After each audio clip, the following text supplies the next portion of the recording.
అంజలి, జాయ్స్ని నువ్వు మిస్ అయిపోతున్నావు తెలుసా? దానికన్నా ఎన్నో రెట్లు ఆనందాన్నిచ్చే విషయాలు జీవితంలో చాలా ఉన్నాయి. ఆ లైఫ్ పర్ఫెక్ట్గా లేకే కదా నువ్వు నీ భర్తతో హ్యాపీగా లేవు. దాంపత్య జీవితంలో అది లేకపోతే కాపురం చెడిపోతుందని, ఒకరికొకరు దూరం అయిపోతారని అందరూ అనుకుంటారు. శరీరంతో సంబంధం లేకున్నా కూడా బలమైన సంబంధం కలిగి ఉండొచ్చు. ప్రపంచంలో చాలా మంది శారీరక సంబంధం లేకపోతే వాళ్ళ మధ్య ఏ సంబంధం ఉండదు అనుకుంటారు. చివరికి ఈ రోజుల్లో ఎలా అయిపోయిందంటే, ఒక ఆడ కలిసున్నా, ఒక్క మగ కలిసున్నా వాళ్ళ మధ్య ఉన్నది శారీరక సంబంధమే అనుకునేంతగా దిగజారిపోయింది ఈ సొసైటీ. అంజలి, నా మాట విను ప్లీజ్. నువ్వు నీకిష్టం లేని ఒక సర్కిల్లో ఇరుక్కుపోయి బయటికి రాలేకపోతున్నావు. అందుకే నీకు హెల్ప్ చేస్తానంటున్నాను. అర్థం చేసుకో, నాతో వచ్చేసే. అరుణ్, నా మాట విను.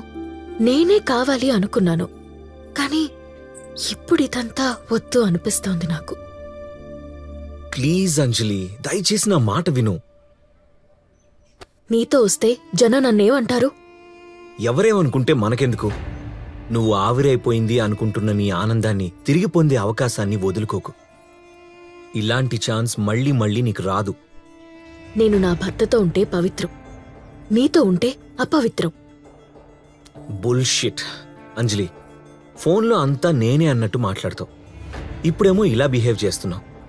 మీ ఆడవాళ్ళని అర్థం చేసుకోవడం చాలా కష్టం. అరుణ్, ఇదొక టాటూ లాంటిది.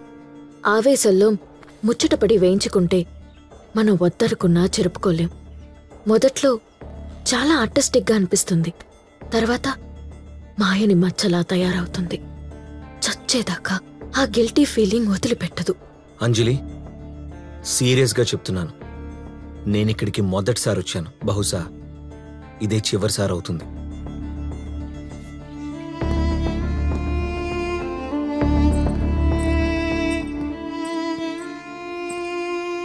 అర్థం చేసుకో. చెడుకు లోనై క్షణకాలం సుఖం కోసం క్యారెక్టర్ని చంపుకోలేను, జీవితం నాశనం చేసుకోలేను. Are you crazy? Why can't you start a new life? New life అంటే ఏంటి? అది చూపించే అవకాశం ఇమ్మనే నిన్ను బతిమాలుకుంటున్నాను. నువ్వు ఎప్పటికీ బాధపడకుండా నేను చూసుకుంటాను. నువ్వు ఏ రోజు ఇలా ఒంటరిగా ఫీల్ అవ్వకుండా చూసుకుంటాను.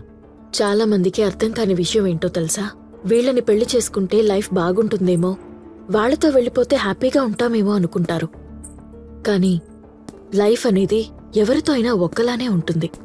అది మనం యాక్సెప్ట్ చెయ్యాలి. We have to move on. మిగతావన్నీ మన ఊహలే. 2 పిల్లల తల్లినైన నేను నా మొగుడికి గుడ్ బై చెప్పి బయటికొచ్చి నేనేం చెయ్యాలి? నా లైఫ్ ఏదో బ్యాడ్గా ఉందని కాదు, బానే ఉంది. బయట జాబ్ చేసే అమ్మాయిలు ఎంత టెన్షన్ పడుతున్నారో నేను అంతే టెన్షన్ పడుతుండొచ్చు. కానీ నా లైఫ్ బాగానే ఉంది, హ్యాపీగా ఉంది. మేమొకప్పుడు మిడిల్ క్లాస్. నాకు పెళ్ళయ్యే టైంకి మా ఆయనకి సొంతిల్లు కూడా లేదు. చాలా తక్కువ జీతంతో మా ఆయన చాలా కష్టపడ్డాడు. ఈరోజు ఇంత పెద్ద ఇల్లు, కారు, గౌరవం, హోదా, మంచి లగ్జరీ లైఫ్ అన్నీ ఉన్నాయి. మేమేదైనా ఫంక్షన్కి వెళ్తే మాకొక ఐడెంటిటీ, చాలా ఉన్నతంగా చూస్తారు. ఇదంతా కేవలం మా ఆయన వల్లే. అంత చిన్న స్థాయి నుండి కష్టపడి అంచెలంచెలుగా ఎదిగి ఎన్ని నిద్రలేని రాత్రులు గడిపారో నాకు మాత్రమే తెలుసు. ఇప్పుడు ఈ స్థాయికి చేరుకున్నారు. ఆయన అనడానికి ఏమీ లేదు. ఆయన పడే కష్టమంతా కూడా నన్ను హ్యాపీగా చూసుకోవడానికే అని తెలుసు. నేను కూడా నిన్ను హ్యాపీగా ఉంచాలని అనుకున్నాను అంజలి, అందుకే వచ్చాను.